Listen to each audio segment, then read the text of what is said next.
মা গো, বাবা, তোমরা আমাকে ছেড়ে চলে গেলা স্বর্গে। আমি কি করে এই নরকে থাকি মা? আমাকে নরকে ফেলে গেলা। আমার জীবন বড় অসহায় হয়ে পড়েছে মা। ভালো ডাক্তার দেখাবো তারও টাকা নেই।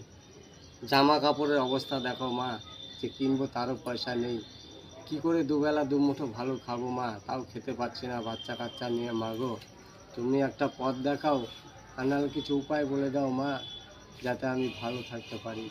যতদিন তোমরা ছিলে আমার মাথায় হাত ছিল, নিজেকে বিশাল বড়লোক বলে মনে হতো, গর্ব মনে হতো। আজ তোমরা নেই, নিজেকে বহুত অসহায় গরিব বলে মনে হচ্ছে। মা গো, তুমি কোনো একটা উপায় বলো। আর যাদের বলবো মা বাবা আছে, তারা মাকে বাবাকে সম্মান অবশ্যই করো। যার মা বাবা নেই সে বুঝে কত কষ্ট, কত জ্বালা। মা বাবা থাকা মানে একটা বট গাছের মতো ছায়া দেওয়া। তোমরা অবশ্যই দাদাভাই দিদিভাইরা মা বাবাকে সম্মান করো।